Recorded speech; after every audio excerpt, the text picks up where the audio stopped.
¿Cuál es el título o parte del título que vamos a compartir a lo largo de la serie hasta donde lleguemos? El tema de la soberanía divina en el periodo del exilio. Pero este título, si me permitís, vamos a intentar degranarlo un poquito, hacerlo más amplio, para que veamos los objetivos fundamentales. La soberanía de Dios en el exilio tiene una doble dimensión y es preservar a los fieles para vivir en la alianza como exiliados, la restauración del templo y conduce la historia hacia el reino eterno. Estos son los cuatro aspectos fundamentales de la lectura que vamos a hacer del libro de Daniel. No utilizaremos en ningún momento el libro de Apocalipsis por una simple razón. Cuando se escribió Daniel, Apocalipsis no existía. Si en algún momento se viera el otro, entonces podríamos hacer la correspondencia. Por lo tanto, hablamos de una soberanía de Dios con su pueblo en el exilio, para vivir en un ambiente donde la alianza sigue estando en vigencia para su pueblo. Y un tema fundamental y muy poco trabajado por la inmensa mayoría de autores es, fuera del capítulo 8, es el tema de la restauración del templo. Veremos cómo a lo largo de todas las escenas del libro el tema va a estar patente, va a estar centrado. Y conduce, lógicamente, finalmente, la historia hasta el reino eterno, la gran ilusión del creyente. La primera afirmación del título es Dios sigue siendo soberano aún en el exilio. Expresa la convicción fundamental del libro. Es verdad que el libro tiene historias, tiene visiones, tiene revelaciones, pero cogiendo la obra en el sentido que fue escrita, es decir, un libro sin capítulos, sin versículos, es decir, un libro que no tenía nada más que pequeñas indicaciones de entonación, porque los libros fueron escritos para ser escuchados, prácticamente nadie sabía leer. Por lo tanto, ¿cuál sería el primer punto fundamental expresado en el título? A pesar del exilio, Dios sigue siendo soberano para su pueblo. Daniel muestra repetidamente que el Altísimo gobierna sobre los reinos humanos, establece reyes, los depone y dirige el curso de la historia conforme a sus propósitos. Es verdad que en el libro, después de ciertas oraciones que Daniel hace, también los reyes que representan el antisistema van a tener sus decisiones, pero finalmente el libro va a llevar a la conclusión que Dios sigue siendo soberano a pesar de las dificultades. En segundo lugar, preserva a los fieles de la alianza. La alianza en la Biblia tiene que ver con la forma en que Dios se relaciona con el ser humano. Dios no puede relacionarse con el ser humano nada más que a través de la alianza. Y de forma inversa, el ser humano no puede relacionarse directamente con Dios nada más que a través de vivir en su vida diaria los conceptos de la alianza. Donde se destaca el papel de Daniel y sus compañeros como modelos de fidelidad a la ley, a la Torá, mediante una cultura o en un medio hostil, como es el exilio. A través de las vivencias del pueblo de Dios, Dios demuestra que permanece fiel a su alianza y sostiene a quienes permanecen leales a Él. Finalmente, la alianza es el plan de salvación, pero iremos viéndolo poco a poco a lo largo del desarrollo del libro. En tercer lugar, la tercera frase del título, la frase actúa mediante el Mesías. Es decir, uno de los grandes centros del libro de Daniel es la profecía sobre la aparición del Mesías. Todos conocéis que está en el capítulo 9. Y que finalmente señala el centro, no tanto del libro, sino como la esperanza del libro. Qué bonito es entender que desde el exilio el pueblo de Dios tiene respuestas basadas en quién, en el Salvador, en el Mesías, en el ungido resucitado. Las visiones de Daniel no encuentran su culminación en un sistema político ni en la restauración de un imperio u otro, sino en la obra del Mesías príncipe, al cual creo que es el personaje fundamental de todo el libro. El resto es acompañamiento, es simplemente darle un poco de forma. siguiente punto es restaura a su pueblo. Es decir, recuerda que el final del libro tiene que ver con la escatología, es decir, los elementos fundamentales del final del tiempo. ¿Eh? Vamos a ver que hay profecías largas, hay profecías medianas, pero todo eso tiene, sobre todo, tiene que ver con una restauración según el tiempo profético. Esto es un tema importante que vincula al creyente con la alianza y con la salvación que se da a través del perdón de los pecados en el templo.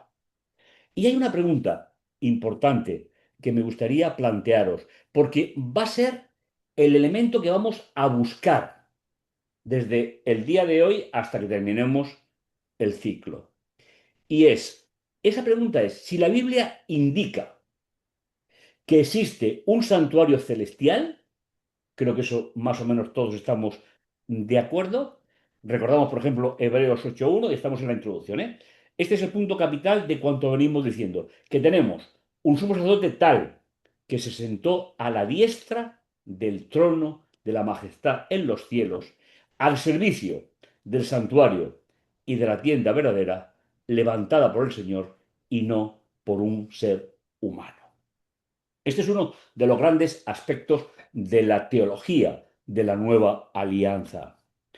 Y incluso Apocalipsis nos dice, se abrió entonces el santuario de Dios en el cielo y apareció allí el arca de la alianza.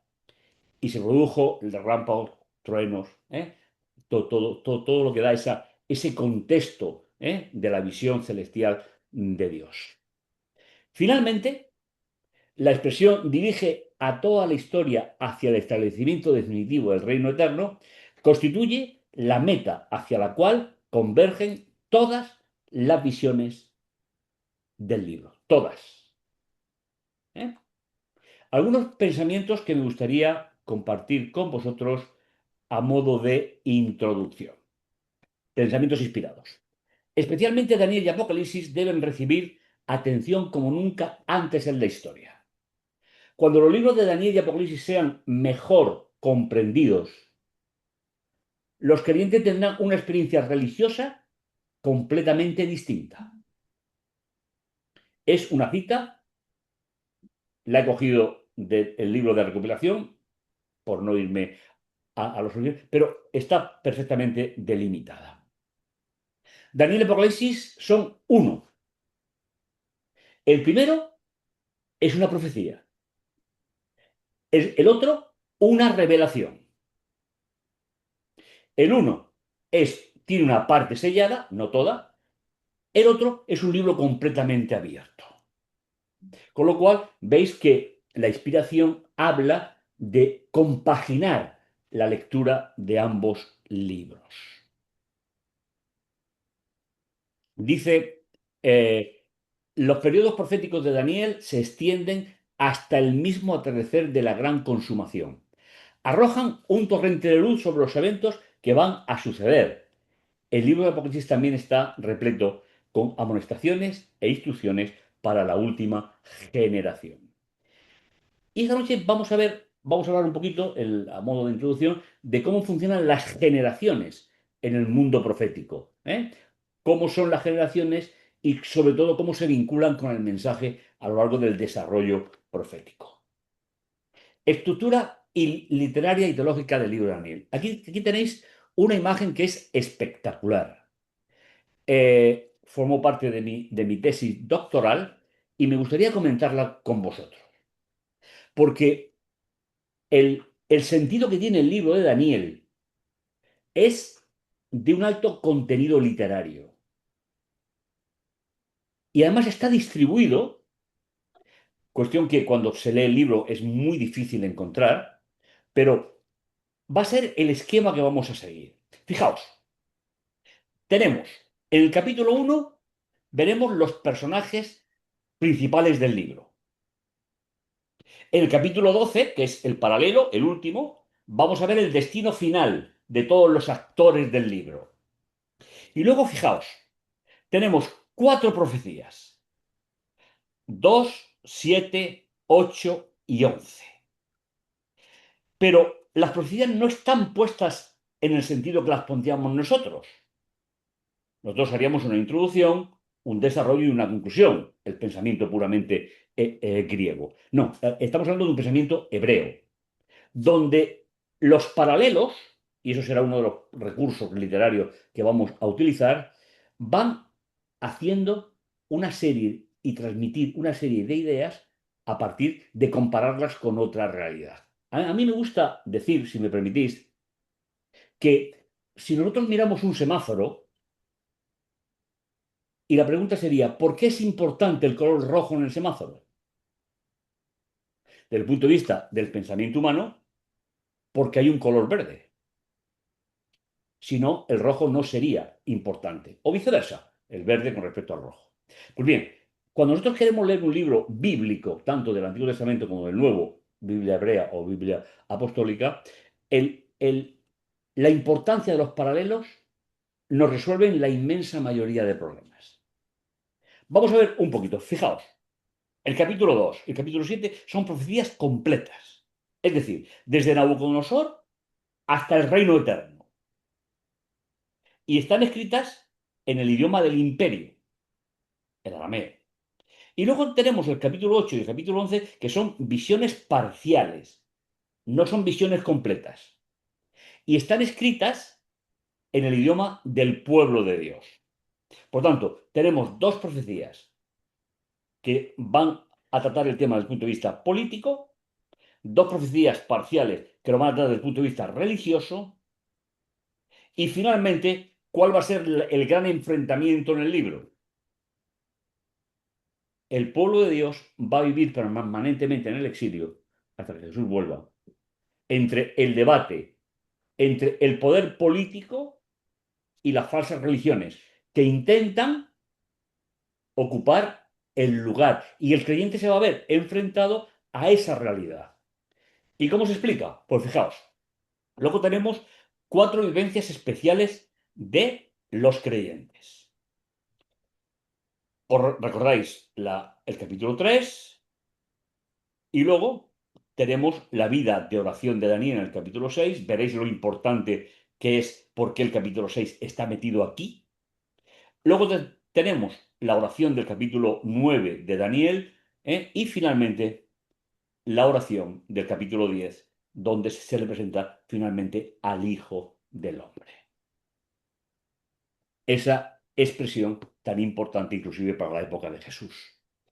Y en cuarto lugar, repartido de forma cronológica, tenemos cuatro visiones sobre los reyes. Dos nos muestran, Daniel 4, que el rey apostata pero rectifica. El capítulo 5 nos habla de un rey que apostata y no rectifica, y aquella misma noche muere a manos del siguiente imperio. Y en la parte hebrea, ¿qué rey es el que se va a tener en cuenta? Pues la venida del Mesías príncipe y la muerte del Mesías príncipe. Fijaos qué distribución tan espectacular. ¿Eh? Y finalmente, después de ver todo este conflicto político aquí, en la primera parte, político en la primera parte y religioso en la segunda parte, ¿cuál es el destino final? El destino final es, como vamos a ver en esta noche a modo de introducción, la gran promesa del tiempo del fin o del fin del tiempo, la venida del gran protagonista del libro de Apocalipsis, que es Miguel, o es la segunda persona de la deidad en la función de Miguel. Leyendo algunos textos, el libro comienza en la corte de Babilonia. Algunos detalles importantes. El texto dirá, 1:1. En el tercer año del reinado de Joacim, rey de Judá, llegó el rey Nabucodonosor a Jerusalén y la sitió. Fijaos, aquí tenemos dos reyes y tenemos dos ciudades. Dos reyes que representan justamente la antítesis, que es el rey Nabucodonosor heredero del concepto de Babel, de Babilonia, y el rey que representa el sistema teocrático. Ese sistema a través de la alianza que Dios generó frente al monte Sinaí cuando Israel fue liberado de Egipto. Por lo tanto, tenemos una ciudad de un rey de confusión y tenemos la ciudad del reinado de David, el rey de la alianza. Joacim es un descendiente directo de David. Nos encontramos en el año 605. Han pasado 390 años desde la muerte de Salomón y durante ese periodo, aunque lo veremos en algún momento, transcurre una serie de problemas, que el exilio no es una idea de Dios. El exilio es la consecuencia de la apostasía de su pueblo durante esos 390 años, que plantearemos como un punto de partida. Ha comenzado el exilio del pueblo de Dios. ¿Qué pasa con la alianza? ¿Qué pasa con el plan de salvación? ¿Cómo congenia el pueblo de Dios exiliado, unos en la corte y otros en Jerusalén, pero totalmente devastada? ¿Cómo se congenia eso con seguir viviendo junto a Dios? Este debate político, religioso, falso, intentando absorber al pueblo de Dios, es el gran drama del libro de Daniel. Y el libro de Daniel mostrará, desde una visión profética, cuánto durará el exilio. Visión profética, no visión temporal. ¿eh? El libro nos va a mostrar, a base de los imperios, cuánto va a durar, el exilio. En segundo lugar, cómo serán las vivencias del pueblo de Dios exiliado. Veis que estamos juntando el cuadro anterior. Las visiones estarían en esta parte de aquí, cuánto dura. Las vivencias del creyente, esas cuatro vivencias, serían cómo va a vivir el pueblo en el exilio. Y en tercer lugar, el libro mostrará la lucha político-religiosa durante todo el exilio. Es decir, hay una lucha permanente del poder político que quiere ser absorbido por poderes apóstatas religiosos o viceversa, y el pueblo de Dios tiene que estar luchando. Veremos cómo se desarrolla la idea. Y el Señor, versículo 2, el Señor entregó en su poder a Joacim, aquí está hablando de Nabucodonosor, rey de Judá, y tenemos el tercer elemento. Tercer elemento que va a ser en realidad la gran controversia en todo el libro.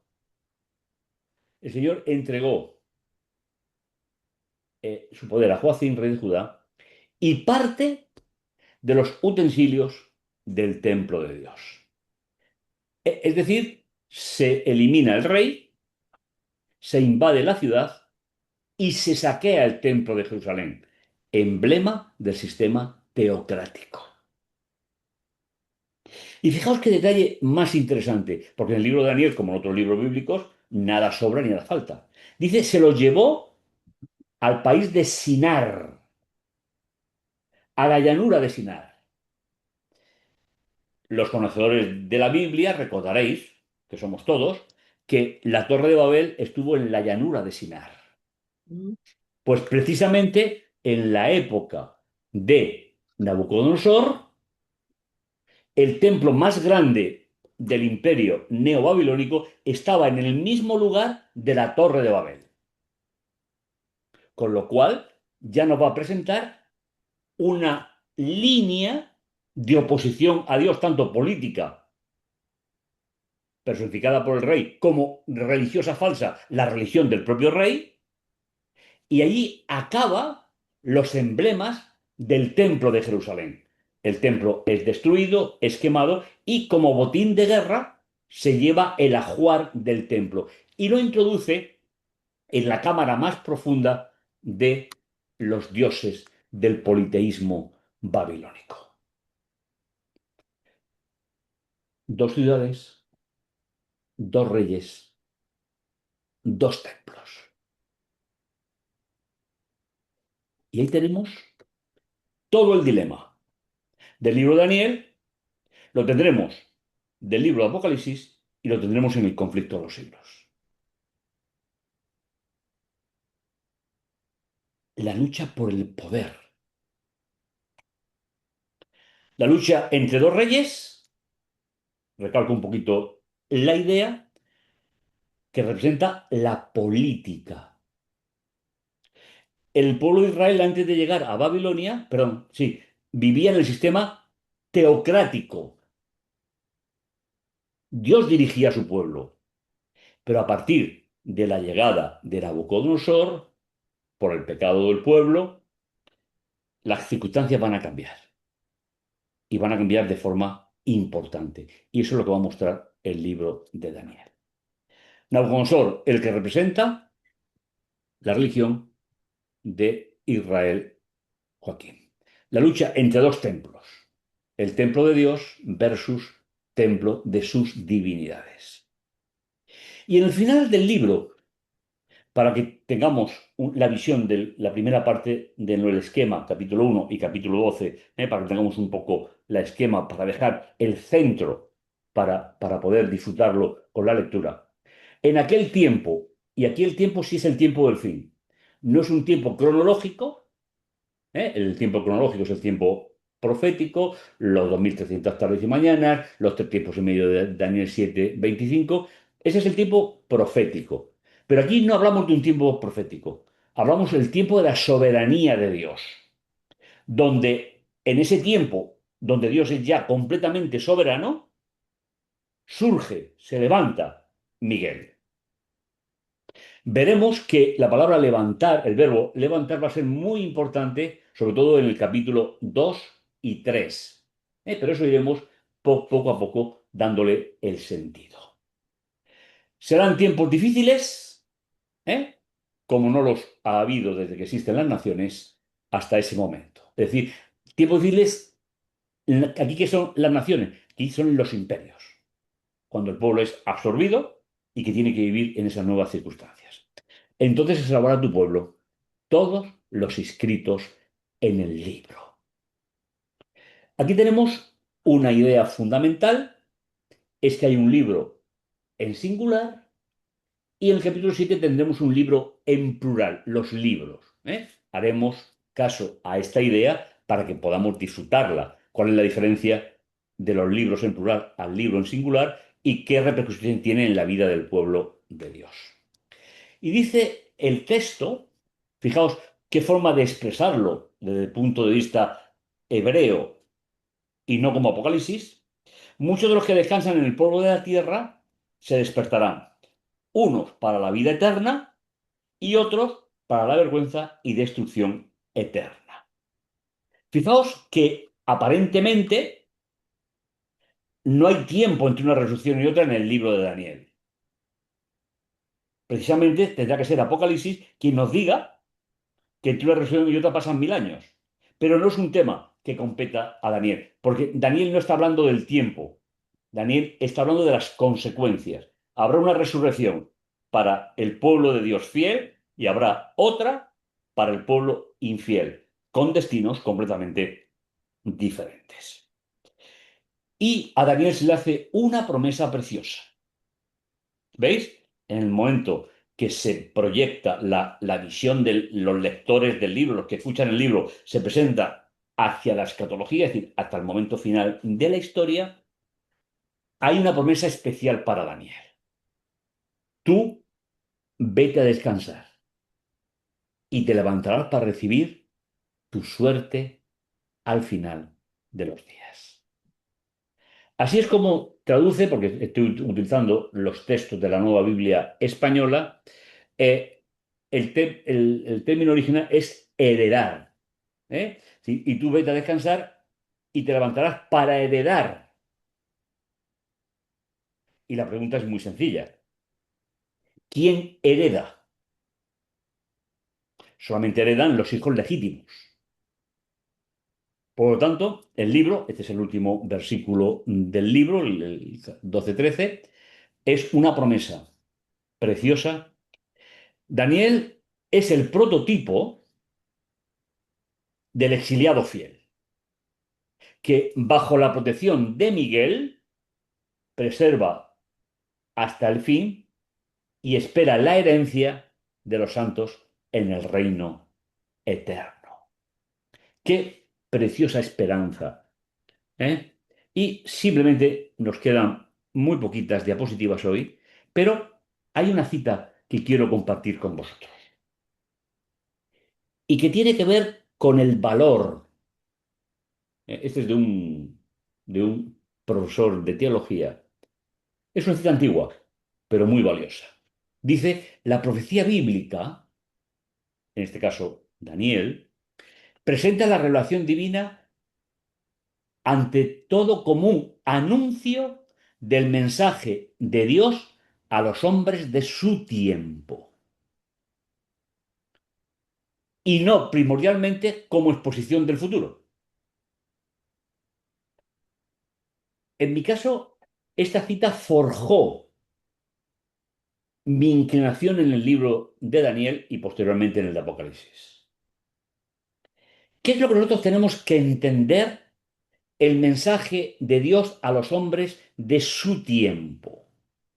Fijaos, en la profecía bíblica, incluido Daniel, hasta el último lector del libro cuando Jesús vuelva, se van a encontrar tres puntos fundamentales. En primer lugar, siempre hay una parte de la profecía cumplida, inclusive para Daniel, porque Daniel vio cómo caía el primer imperio y cómo surgía el segundo. Daniel ya tenía una parte de la profecía cumplida, pero él tenía muchísima profecía hacia adelante. Por tanto, el tiempo presente para Daniel serán todas las partes de las cuatro profecías que se refieren a su periodo vivido. Y todo lo que queda va a ser la experiencia de todos los lectores del libro de Daniel que vamos entrando en la historia. Es decir, para Juan, por ejemplo, cuando Juan escribe, ya hay una historia, inclusive el cumplimiento del capítulo 9, la profecía de las 70 semanas. Juan vive su presente profético. La historia que Juan tuvo que aprender era la parte de la profecía que correspondía con su existencia y que daba el cumplimiento hasta la venida de Miguel. Y a nosotros nos pasa igual. Nosotros buscaremos en el libro de Daniel cuál es la parte de la profecía que tiene que ver con nuestro presente. Tenemos una profecía muy larga hacia atrás, que ya es historia, que no podemos cambiar. Tenemos un presente profético, que será el gran objetivo de nuestro estudio, y tenemos una parte de la profecía que no la podemos vivir o la podemos vivir convirtiéndose en un presente hacia el futuro. Por lo tanto, cuando esta cita que habla de una noción de a los hombres de su tiempo, nos está dirigiendo hacia una idea fundamental.